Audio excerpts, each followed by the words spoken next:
Bonjour à toutes et à tous, vous êtes sur PNTV et PNTV, la chaîne vidéo, la chaîne web de Paris-Normandie, va devenir, à compter de cette rentrée de septembre 2019, de plus en plus interactive. Concrètement, qu'est-ce que ça veut dire? Eh bien, ça veut dire que de nombreux programmes de PNTV vont se dérouler en direct, que ce soit sur le site de Paris-Normandie, parisnormandie.fr, ou sur la page Facebook de Paris-Normandie. Et nous y sommes pour ce numéro de rentrée de l'info en question. On va tout vous dire sur le rachat d'entreprise avec un exemple très concret. Un vendeur, un acheteur, ils sont là, vous êtes avec nous, ça démarre maintenant.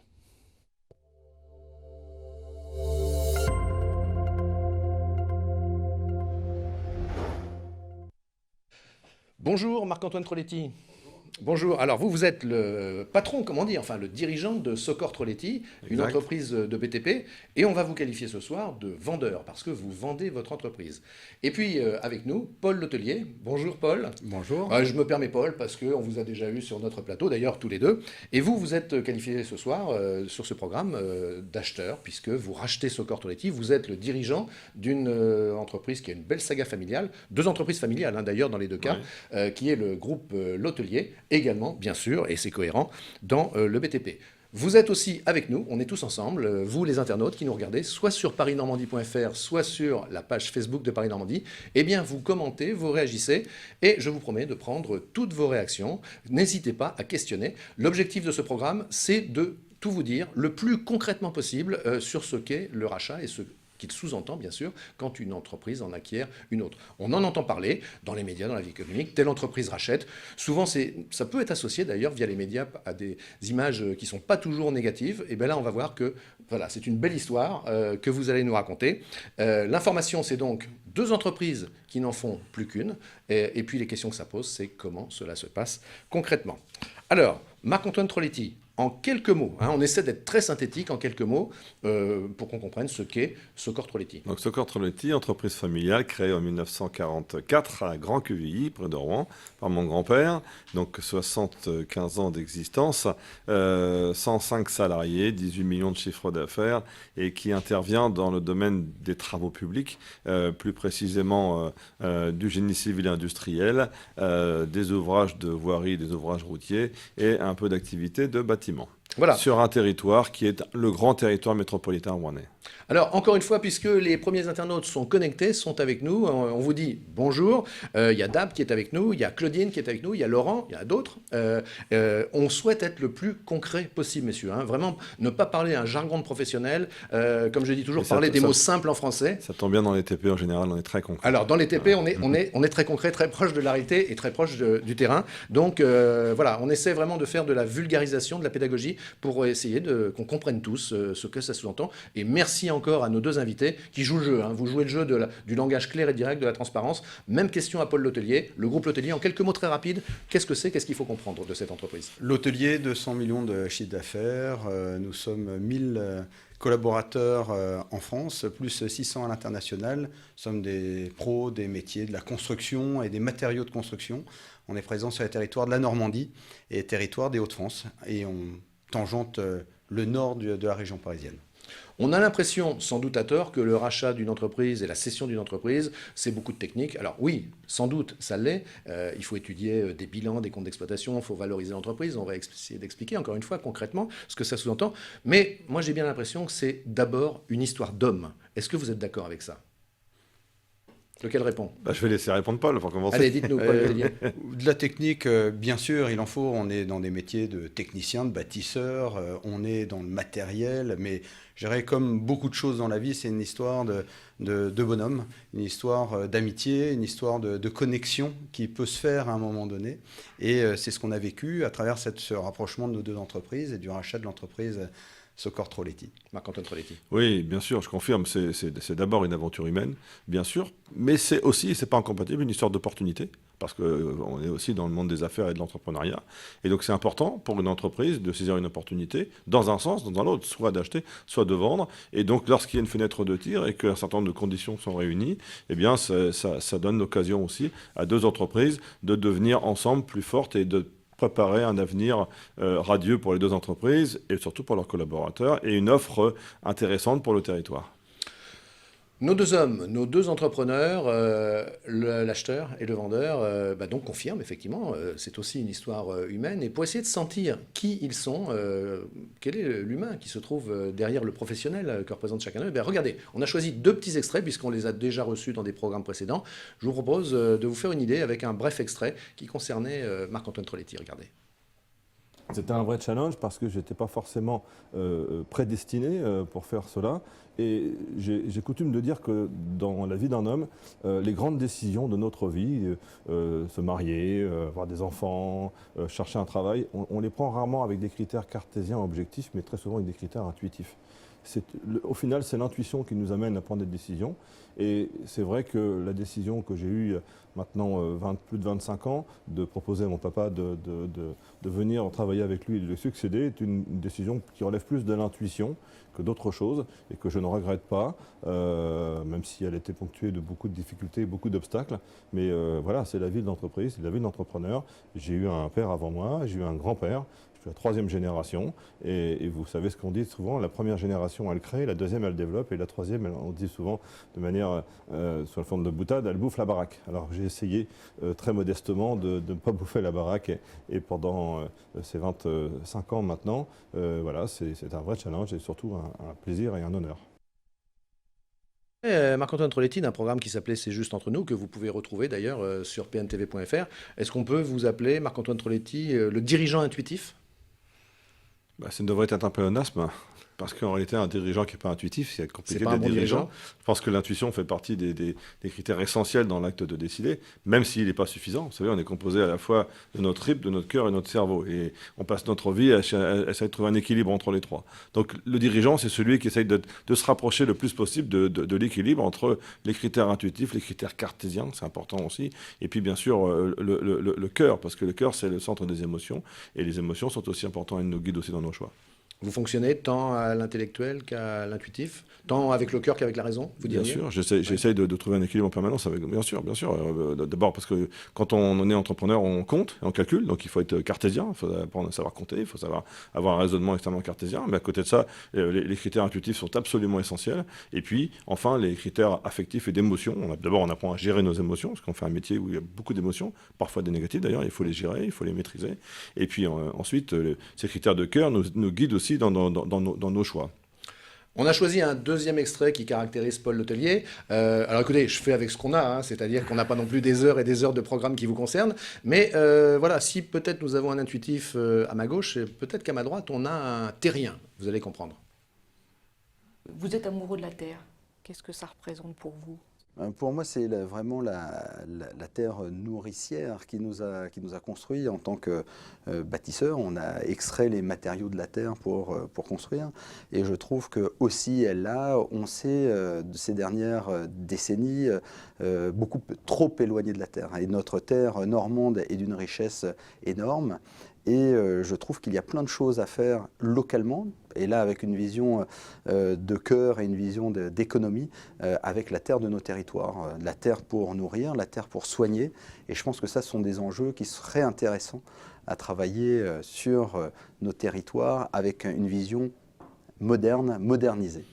Alors Paul Letellier, peut-être que je caricature un peu, c'est facile de caricaturer en vous qualifiant de terrien, mais le terrien, ça nous amène au bon sens aussi. Est-ce que ça aide à faire le bon choix, à avoir le bon jugement, le bon raisonnement pour racheter la bonne entreprise, parce qu'on espère que c'est la bonne entreprise que vous avez rachetée. Bien sûr, mais nous, on est vraiment bâtisseurs. Moi, j'adore ce terme de paysan. La terre, la pelle, la pioche, les pelleteuses. Donc vraiment, on est vraiment fruit de terre. Et bien sûr, quand on fait vivre nos entreprises, on est tous les jours dans notre quotidien en train d'imaginer les ouvrages que l'on va faire, mais on fait des ouvrages pour durer, pour marquer nos territoires avec des jolies choses, pour améliorer notre territoire de façon permanente. Donc oui, tout ça, c'est cette capacité que l'on a de transformer les choses, les matières vulgaires en ouvrages, en œuvres. Mais ce sont des œuvres d'art, ce sont des ouvrages d'art et des œuvres d'art que l'on bâtit au quotidien. Donc on est des paysans dans ce qu'il y a de plus beau. Alors, les internautes réagissent et merci de le faire parce que vous savez, si on fait du direct, c'est vraiment pour être avec vous et c'est à ce jeu que se prête, ce jeu au sens noble du terme, que se prêtent nos deux invités. Il y a, j'espère que je prononce bien parce que ça m'arrive par l'oreillette, Sonan Régis qui dit « Il faut absolument maintenir les PME et les ETI ». Les ETI, ça veut dire entreprises de taille intermédiaire, on est vers 400-500 employés à peu près, indépendantes des majors. Marc-Antoine Troletti, est-ce que vous pensez que c'est ce que vous faites d'ailleurs, puisque, on va dire, une belle PME, une autre PME se rejoignent. On est là indépendant de tout groupe important. Dans le BTP, les importants, c'est Eiffage, c'est Vinci, c'est quelques autres. Ce que dit notre internaute là, c'est important? C'est absolument essentiel. On a besoin de très grandes entreprises, et la France en particulier, pour rayonner dans le monde, c'est essentiel. Mais on a aussi besoin d'entreprises qui sont ancrées localement et qui peuvent offrir une offre alternative. C'est très important. Et à un moment donné, on vit dans un monde où le modèle économique repose aussi sur une question de taille critique. Et il est important que nos entreprises arrivent à une taille qui leur permette d'être suffisamment forts pour pouvoir affronter la compétition économique. Nous sommes dans une compétition économique et donc elle nécessite d'avoir une puissance économique, mais aussi une puissance technique, technologique, d'innovation humaine. Et donc le fait que deux entreprises de notre taille, même si le groupe L'Hôtelier est à peu près 10 fois la taille de Secor Troletti, puissent se regrouper, permet justement d'avoir une offre alternative importante pour le territoire avec des entreprises dont 100% des salariés sont sur le territoire. Ça, c'est important. Voilà, merci d'avoir répondu à cet internaute sur parisnormandie.fr ou sur Facebook de Paris Normandie. Eh bien, posez vos questions et je les retransmets en direct à nos invités. Première partie, pourquoi vendre? Pourquoi acheter? Allez, on essaie d'être assez court dans nos réponses et très concret pour justement enchaîner les thématiques. Paul L'Hôtelier, pourquoi racheter? On a établi un plan stratégique qui était sur 3 volets. Le volet qui est bétonné, être incontournable sur le territoire, le fait de bouger, de trouver des nouvelles solutions aux problèmes anciens, le fait d'explorer. Et quand on fait cette analyse de nos entreprises, il y a des trous dans la raquette. Et il était évident que, alors que nous sommes entreprises normandes, on était très peu présents, voire pas présents du tout, sur les métiers de la construction, des métiers routiers, sur le territoire rouennais. Et, donc vous complétez le portefeuille d'activité. Exactement, il fallait trouver une solution pour y arriver vite. On a un plan qui est rythmé et donc évidemment, techniquement, il y avait besoin de remplir ce vide. Marc-Antoine Troletti, pourquoi vendre? Alors, dans un premier temps, pas forcément à l'hôtelier, ça sera la deuxième partie. Pourquoi vendre? À ce moment, on est en 2019, vous avez l'âge que vous avez, vous êtes le dirigeant. Pourquoi vous décidez de vendre? J'ai 57 ans, je dirige cette entreprise depuis 25 ans. J'ai 4 enfants, comme Paul. Mes 4 enfants sont grands et il est avéré aujourd'hui qu'aucun d'entre eux n'ont la volonté de pouvoir me succéder. Comme je vous l'ai dit tout à l'heure, je suis la 3e génération, donc il y avait un phénomène de rupture, de coupure. Vous ajoutez à ça ce que j'ai dit tout à l'heure, c'est le phénomène de taille critique. Nous avons fait une croissance régulière depuis 25 ans. On est arrivé à une taille qui nous rend à la fois une grande entreprise locale et en même temps trop petit pour affronter une compétition qui aujourd'hui s'avère de plus en plus difficile sur nos territoires. Et donc il fallait pour moi avoir cette réflexion. Même si vous voulez aborder plus tard la question du qui, mais le qui était absolument déterminant. Et un déclencheur aussi peut-être. J'ai fait le travail à l'envers puisque je n'ai discuté qu'avec une seule entreprise qui normalement ne devrait pas se faire. Ça veut dire que c'est aussi une affaire d'opportunité et peut-être de hasard? Pas trop de hasard, c'est aussi un choix. C'est-à-dire que moi, je pense pouvoir le dire, j'ai choisi. Et je souhaitais que ce soit l'entreprise L'Hôtelier qui nous reprenne parce que j'ai considéré qu'en termes de culture, d'histoire, de valeur, et pas seulement pour ce qui rapproche les deux dirigeants, mais aussi ce qui rapproche les deux entreprises, il y avait tellement de points communs qu'à mon avis, ça avait du sens. On a fait une émission ensemble dans laquelle vous vous êtes confié, on en a passé un extrait tout à l'heure. Est-ce que vendre, c'est aussi l'histoire d'un homme qui a envie de progresser sur son chemin personnel d'une autre façon? Peut-être en dehors de la chose économique? Ce que vous dites est important parce que ce n'est pas une fin, c'est une étape. Hein, et vendre en soi, c'est un acte de gestion comme un autre. C'est-à-dire que d'abord, c'est céder l'entreprise. Ça veut dire vendre concrètement, ça suppose que l'entreprise perdure, qu'elle reste. Vous poserez tout à l'heure la question du nom, mais que l'actionnaire change. D'accord? Ça ne veut pas dire que l'entreprise disparaît. Simplement, c'est une vie, une continuité de vie dans l'entreprise. Et donc, c'est une étape de vie et pour l'entreprise et pour son dirigeant. Alors, on passe à qui? C'est-à-dire vendre, acheter, pourquoi? Maintenant, vendre, acheter, à qui? Marc-Antoine Troletti a donné une partie de la réponse. Paul L'Hôtelier, on peut imaginer que pour satisfaire je vais y arriver, vos objectifs stratégiques que vous avez rappelés tout à l'heure, le trou dans la raquette, en langage imagé, il pouvait y avoir peut-être plusieurs opportunités, plusieurs entreprises. Qu'est-ce qui fait qu'à un moment donné, le choix se porte sur Secor Troletti? la première option était de développer nous-mêmes notre business sur le territoire où on n'était pas, et on sait que ça, c'est un chemin qui est long. Et donc, ensuite, il y avait ces différentes opportunités qui se présentaient à nous pour remplir ce vide et être présent sur les métiers des travaux publics et du bâtiment sur le territoire rouennais. Très vite, on a, nous, déjà la chance d'avoir une histoire commune longue. Ça fait 20 ans que l'on est amis, mais que nos entreprises se côtoient et qu'on a l'occasion de voir comment travaille l'autre et de voir qu'il y a une compatibilité. Ce qui est très rare, hein, parce qu'on a dans nos entreprises des toutes petites entreprises qui ont des processus d'artisans qui sont un peu éloignés aujourd'hui de notre fonctionnement d'entreprise de taille intermédiaire. On a les plus grands groupes qui, eux, vivent leur vie un peu de leur côté. Et donc, culturellement, l'accroche, elle était assez évidente avec les hommes, avec l'entreprise de Marc-Antoine. Et il a été assez évident quand nous étions prêts à mettre l'énergie qu'il fallait pour reprendre une entreprise comme celle-là, parce que c'est beaucoup de travail et beaucoup d'énergie, que le temps était venu de construire ce rapprochement et cette entreprise nouvelle avec Troletti. Alors, il y a une question pour vous, Paul L'Hôtelier. Elle nous arrive directement des réseaux sociaux. Question intéressante d'ailleurs. Hein. Merci beaucoup, Maximilien Lombard, de l'avoir posée. Vous voyez, vous posez votre question, on vous répond tout de suite. Paul L'Hôtelier, la question est la suivante. Vous avez un dispositif, une stratégie, c'est ce que nous expliquons, de croissance externe. Ça veut dire que vous rachetez une entreprise qui est extérieure à la vôtre pour faire grossir votre périmètre. Ça n'est pas de la croissance interne, c'est de la croissance externe, de l'acquisition.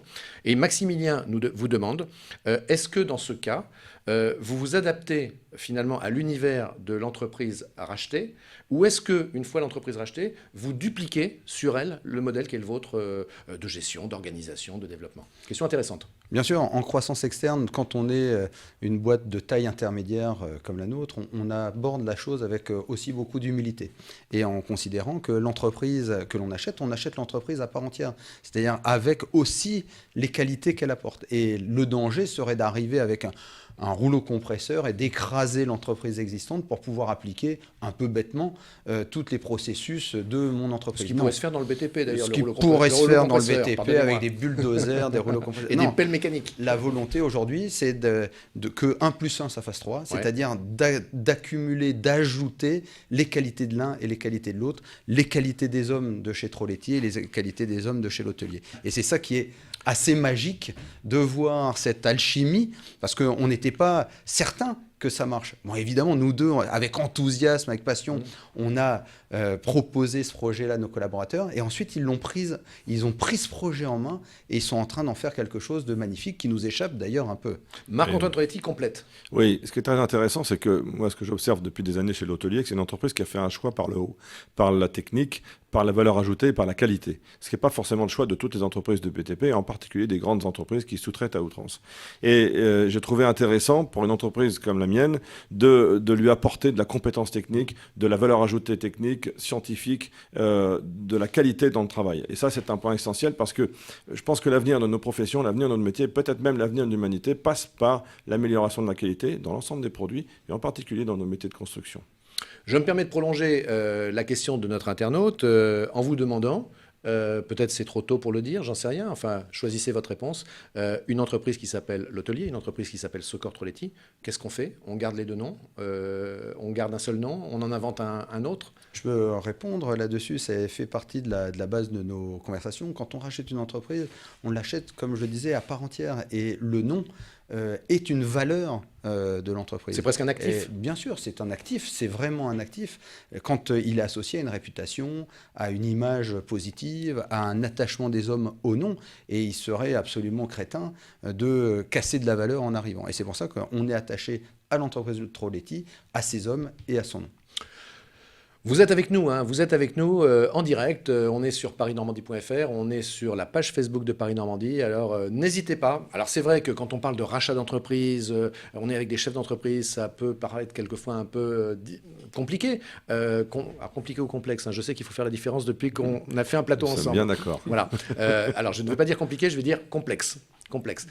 Mais encore une fois, on essaie de voir les choses de manière très simple. Hein, encore une fois, donc n'hésitez pas à poser des questions, même celles qui vous viennent comme ça par la tête et vous dire est-ce qu'ils vont me répondre? Oui, on va vous répondre. Un petit moment émotionnel. Marc-Antoine Troletti, vous êtes celui qui vend. C'est une entreprise familiale. Vous, votre père avant vous, là, cette entreprise que vous allez voir partir, qu'est-ce que ça fait? Ça fait forcément quelque chose. Même si c'est un choix décidé, réfléchi, émotionnellement. Bizarrement, je viens de prendre quelques congés pendant l'été, j'ai eu le temps de prendre du recul et d'y réfléchir. C'est très intéressant parce que d'abord on apprend à gérer ça à titre personnel très intime, à l'intérieur de soi-même. Je ne vais pas vous dire que ça fait rien, ça fait drôle comme diraient les enfants, ça fait drôle.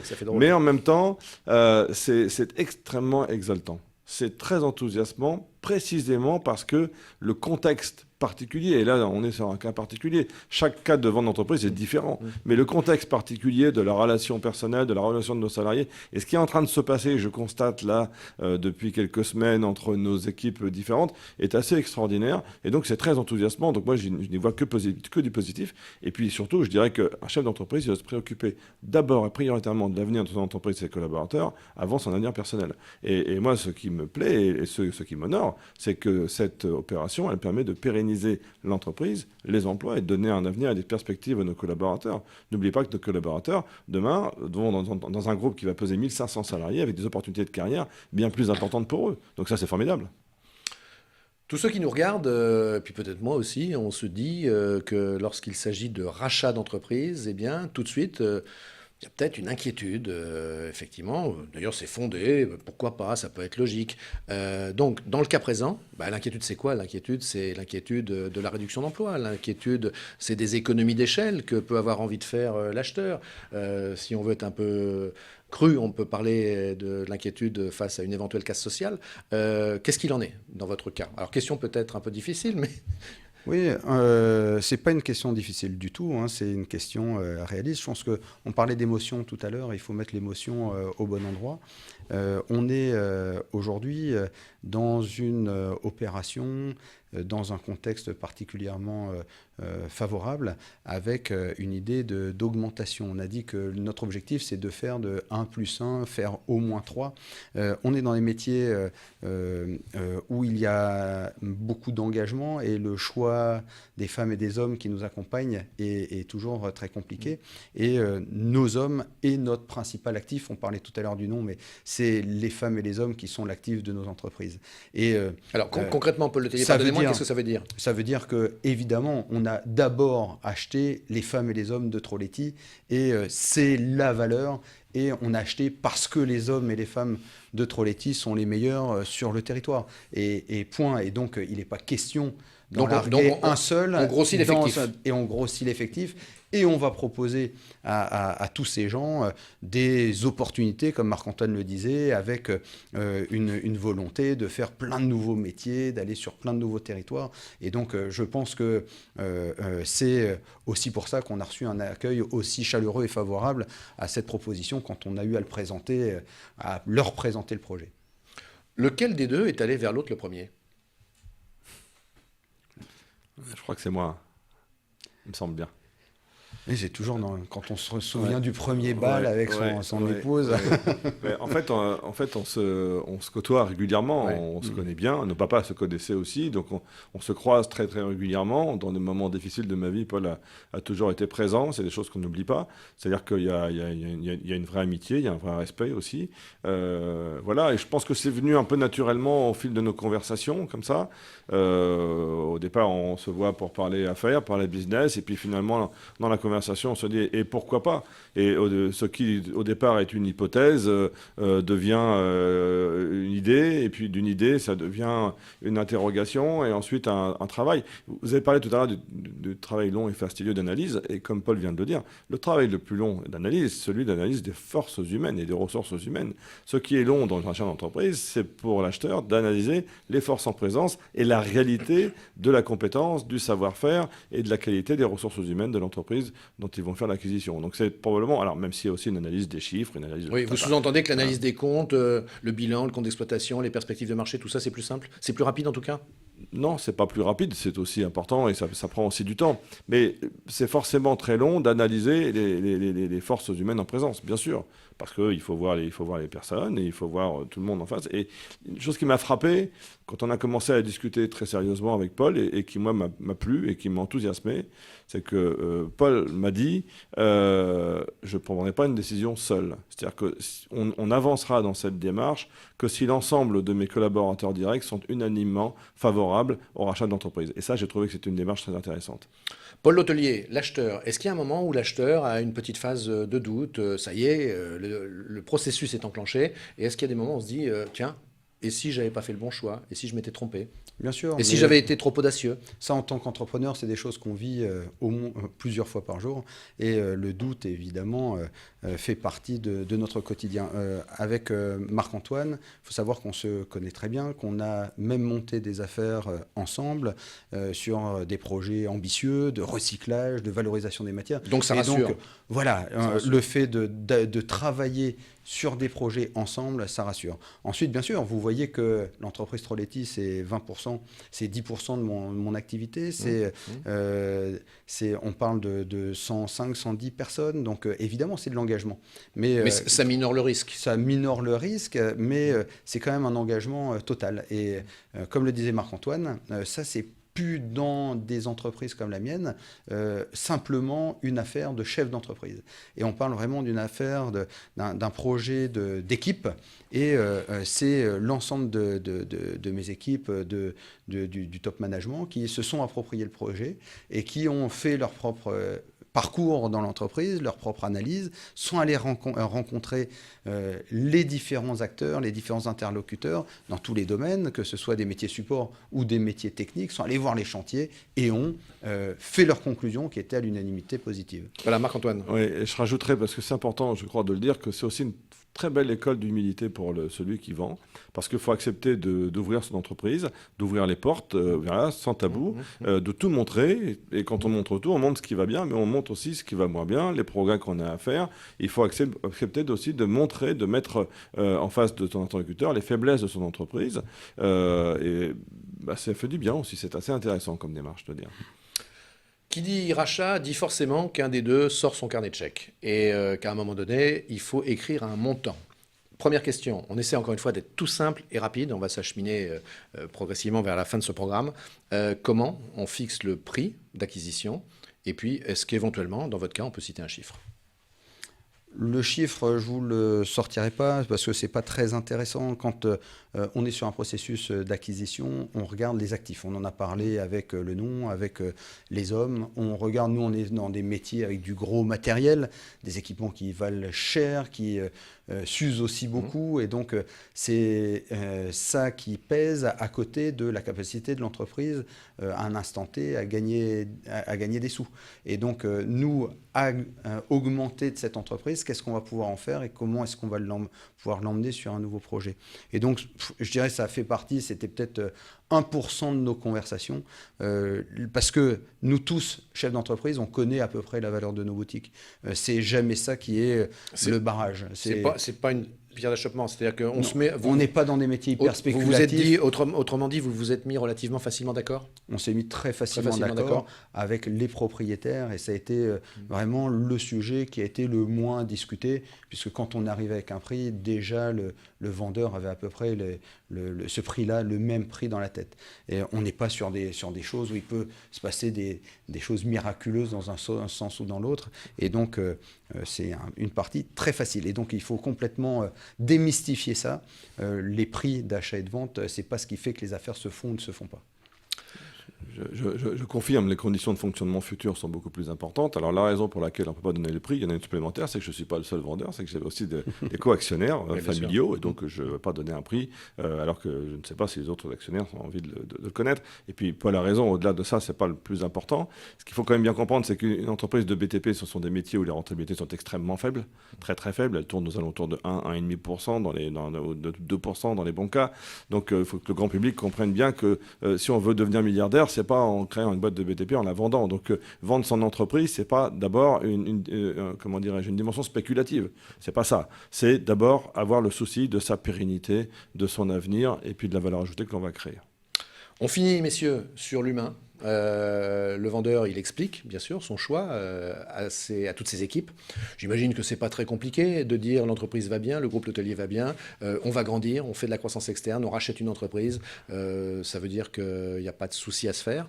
Je schématise un peu, mais vous nous direz si vous avez à compléter. Et puis de l'autre côté, alors Socor Troletti ou bien d'autres, les entreprises qui sont rachetées, j'imagine que là, il y a peut-être des messages un peu plus délicats à faire passer sur des salariés qui peuvent avoir un peu plus d'inquiétude. Qu'est-ce qu'il en est ? Alors, tout dépend de la façon dont on aborde le sujet avec nos salariés. Moi, j'ai commencé très très tôt à discuter avec eux, à les informer. Là aussi, j'ai joué la carte, ça correspond à ma nature, de la transparence totale. Voilà. Il y a eu des moments d'émotion forts parce qu'il y a un attachement très fort avec mes salariés. Et donc, certains avaient un peu peur de se retrouver un peu orphelins. C'était assez émouvant, ces conversations. Mais au final, non, aucun problème. C'est même très positif. Mes salariés ont été très, très... D'ailleurs, je dis mes salariés, je ne devrais pas dire mes salariés. Les salariés de Socor Troletti ont été finalement très très positifs, très enthousiastes, et aujourd'hui ça se passe vraiment très très bien.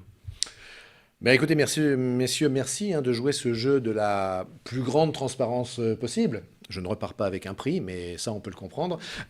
Pour terminer, dernière question. De cette expérience que vous avez vécue ensemble, qu'est-ce que vous en retirez dans la perspective d'un conseil que vous pourriez donner à ceux qui nous regardent? Encore une fois, vente, rachat, ça peut être des entreprises de toute taille. Hein, ça peut être le salon de coiffure du coin aussi. C'est peut-être plus simple que dans le cadre d'entreprises de votre taille. Mais encore une fois, humainement, c'est la même chose. Est-ce que vous donneriez un conseil? Alors le conseil peut-être pour conclure de l'acheteur et le conseil du vendeur. Moi, je pense que, je le disais tout à l'heure, il faut mettre l'émotion au bon endroit et je pense que c'est des phases normales de vie de nos entreprises.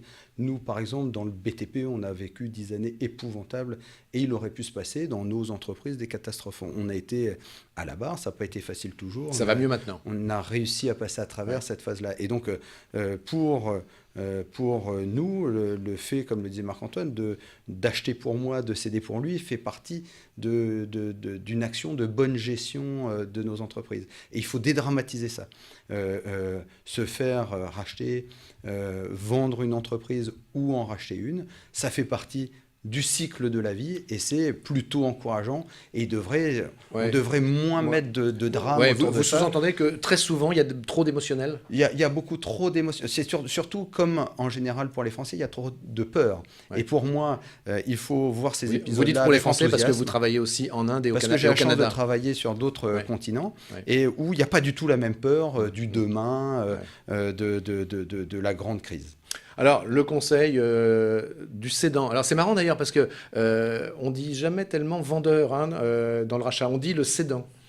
Oui, oui, ça m'importe assez peu finalement. Enfin, peu importe. Alors le conseil du cédant. D'abord, je confirme ce que Paul vient de dire. C'est un acte de gestion parmi les autres. Vendre une entreprise, c'est un acte de gestion. Comme recruter est un acte de gestion. Acheter est un acte de gestion. Donc, quand vous dites acte de gestion, vous voulez dire on est dans la normalité de la vie des entreprises.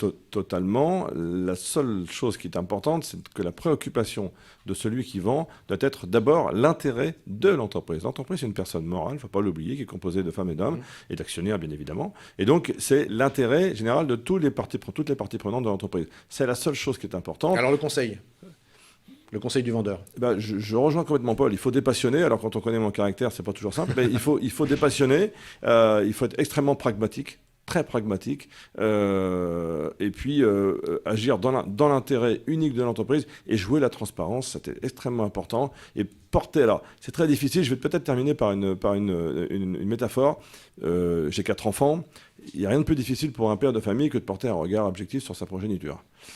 Et c'est vrai pour tous les pères de famille qui connaissent cette question-là. Et c'est un peu pareil pour l'entreprise, c'est un peu mon bébé. Et c'est toujours très difficile de porter un regard objectif sur son entreprise. Et là, il faut accepter de porter un regard objectif, de la regarder telle qu'elle est, avec ses forces, ses faiblesses, ses potentialités, et puis essayer de montrer comment ces potentialités peuvent augmenter et faire, comme le dit Paul, que 1 plus 1, ça va non pas 2, mais 2,5, 3, 3,5, 3 ou 4.